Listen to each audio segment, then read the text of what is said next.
A história nos fascina.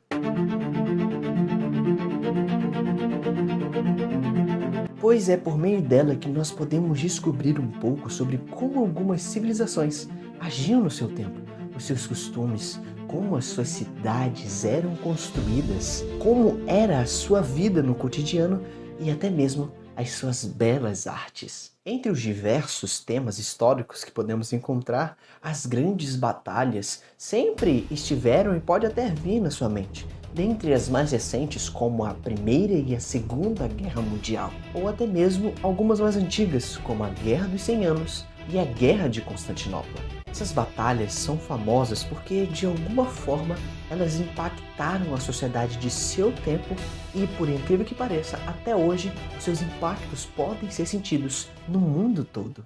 Mas e se eu te dissesse que também na Bíblia Sagrada podemos encontrar grandes batalhas que mudaram o mundo antigo daquela época e que trouxeram transformações profundas? Nesta primeira batalha, iremos viajar para terras muito distantes. Uma batalha que antes mesmo que qualquer espada fosse levantada, antes que qualquer estratégia fosse elaborada, ou mesmo um golpe assimilado, uma pergunta ecoava: como derrotar uma cidade que nunca havia sido derrotada? Uma das cidades mais antigas da história, datada de 4.000 anos antes de Cristo. Uma cidade que parecia estar à frente de todos e até mesmo do seu próprio tempo. Sim, eu disse parecia, pois muito em breve tudo isso iria mudar com a chegada de um certo povo. Eu me chamo Pedro Henrique e serei o seu guia nessas incríveis histórias da qual acompanharemos reis, nobres, humildes camponeses, mas que acima de tudo se guiavam em um único ideal, em um único propósito: vencer o seu adversário.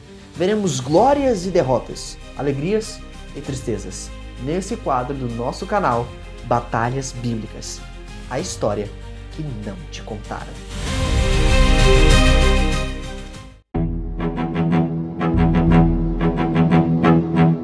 Israel estava prestes a chegar no seu tão aguardado destino, a terra de Canaã. Seu líder agora era Josué, que havia substituído o grande Moisés e que também tinha um grande desafio pela frente: reconquistar uma terra que um dia foi do seu povo, mas que agora estava sob domínio de outros povos. É fato que Israel não tinha experiência em batalha, mas mesmo assim eles tinham a confiança em um Deus, o Deus de Israel, e que esteve à frente deles durante todo o processo, desde a saída do Egito até chegar à Terra Prometida. E certamente esse Deus operaria grandes milagres, e esses milagres aconteceriam antes mesmo da batalha começar.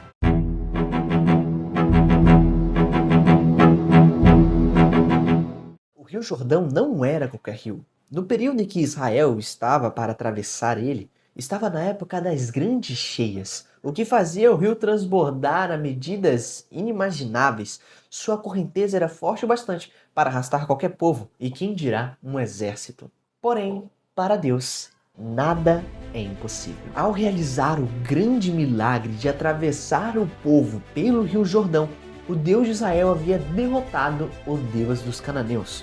Um Deus até que famoso e que você muito provavelmente já deve ter ouvido falar. Seu nome era Baal, que para os cananeus era como Zeus era para os gregos, o mais poderoso dentre todos, aquele que era o começo e o fim. E agora, o Deus de Israel havia derrotado aquele Deus de maneira humilhante. Agora, imagine você sendo um cananeu e ouvindo que esse tal Deus de Israel derrotou o seu Deus e fez todo esse povo passar em terra seca. E a pior parte é que esse povo está se dirigindo para a sua cidade e não há nada que você possa fazer para impedir.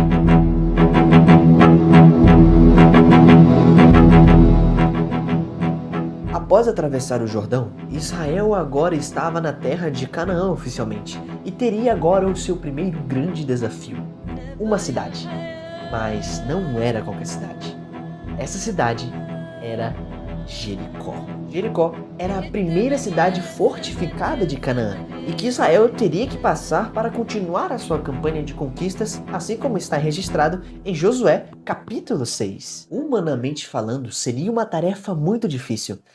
para não dizer impossível. Mesmo que a Bíblia descreva em Números capítulo 1, do versículo 45 ao 46, que o exército de Israel era composto por 600 mil homens prontos para a batalha, a realidade era completamente diferente. Aqueles 600 mil homens nunca haviam passado por uma experiência real de batalha. Isso mesmo, 600 mil homens e nenhum sequer tinha, sei lá, lutado de verdade em uma batalha.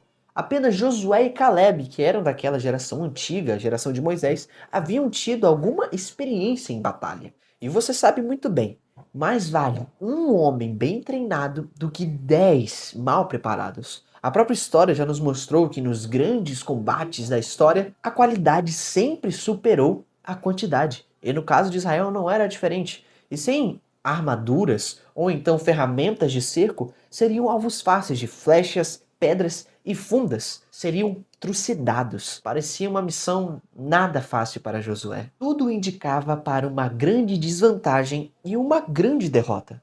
Porém, nessa batalha, se usariam táticas militares que nenhum outro general de guerra tinha visto na vida. O grande problema de Jericó era simples. Eles nunca haviam perdido em toda a sua história. Além de possuir um exército muito bem preparado e com as melhores armas que a época do bronze poderia fornecer, ainda havia um grande problema. Um não, mas dois.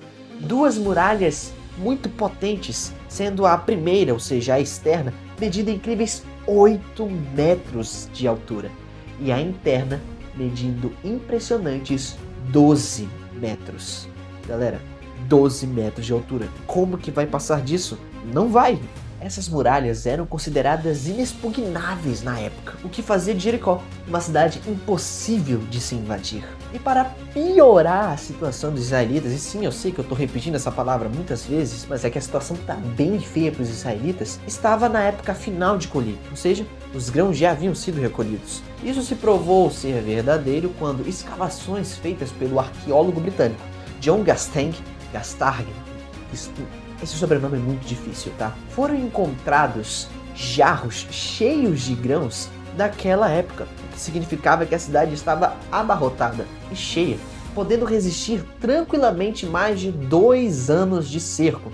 Galera, 2 anos é muita coisa. Tudo apontava para uma vitória concreta de Jericó. Mas Pedro, Israel tinha 600 mil homens. Sim, pessoal, mas mesmo que Israel tivesse 600 mil homens, primeiro, eles não possuíam máquinas de cerco, o que significava que atravessar aquelas muralhas não seria possível, a menos que, claro, tivesse um milagre.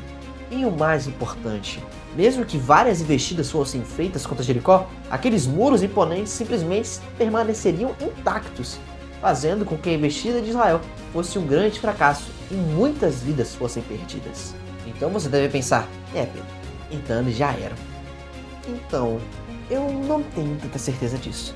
Porque quando vamos ver o relato bíblico, vemos que quando Raabe, que foi a mulher que ajudou os 2 espias a fugirem da cidade, relatou que os moradores da cidade estavam simplesmente apavorados e com muito medo dos israelitas. Ué, por que uma cidade tão bem preparada e fortificada estaria com tanto medo de um povo que acabou de entrar na sua terra? Josué então tem um encontro com o comandante do exército celestial, que lhe passa uma estratégia de guerra, nem um pouco convencional. Rodear a cidade uma vez a cada 6 dias e no 7º dia fazer a mesma coisa, só que rodear ela 7 vezes. Como assim? Não parece fazer sentido ou nada do tipo. Mas Josué obedece a essa ordem. Agora, imagine a cena. É de manhã bem cedo. Você é o responsável pela patrulha das muralhas. O céu está azul. O sol ilumina a cidade e a todos. E de repente, você olha e congela. O suor frio escorre pelo seu corpo. Seu coração dispara. Suas pupilas se dilatam. Você tenta se mover, mas não consegue. O que você vê é assustador.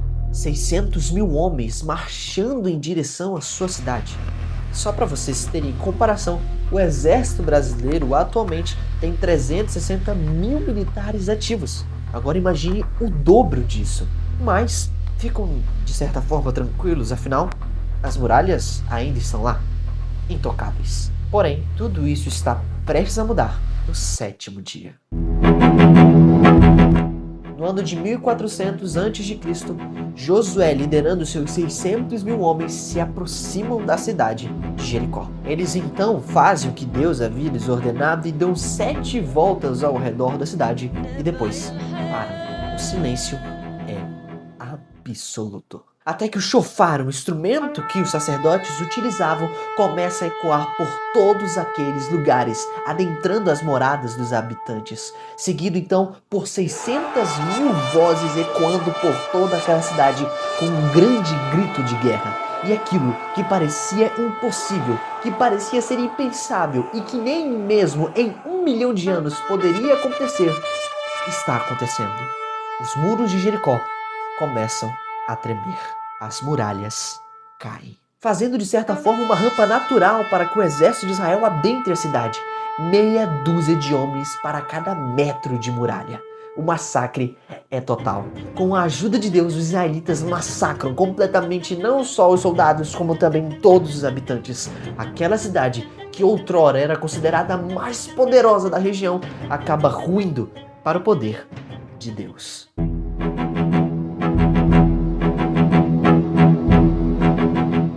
O impacto dessa incrível conquista foi logo visto pelas outras nações, que temeram ao verem a grande e poderosa Jericó cair nas mãos daquele povo. A partir daqui, nós temos início a grande conquista, ou melhor, reconquista de Israel, conquistando praticamente todas aquelas nações e consagrando Josué como um dos grandes generais da sua época. E assim, a história de Israel ela evolui.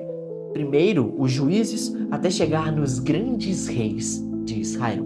Mas, acima de tudo, Israel aprendeu naquele primeiro momento que se não fosse pela ajuda divina, que se não fosse pelo seu plano de secar o Rio Jordão, impor um medo e mostrar que nenhum outro Deus, senão ele, poderia suprir as suas necessidades. Assim como é conosco hoje. Sempre temos os medos, como se grandes Jericós se erguessem em nossa vida. Mas devemos nos lembrar, assim como os israelitas, essas muralhas podem ruir facilmente se acreditarmos no seu poder. Bem pessoal, eu espero que vocês tenham gostado desse vídeo, ele deu muito trabalho para se fazer, então eu agradeço muito se você deixasse o seu gostei, o seu like, se inscreva no nosso canal, poxa, para você sempre ter vídeos maravilhosos como esse. Eu estou pensando em continuar com essas histórias de batalhas, então se vocês quiserem me recomendar alguma, eu teria um grande prazer de trazer aqui para o canal. Um forte abraço, fique com Deus e a gente se vê. Até a próxima!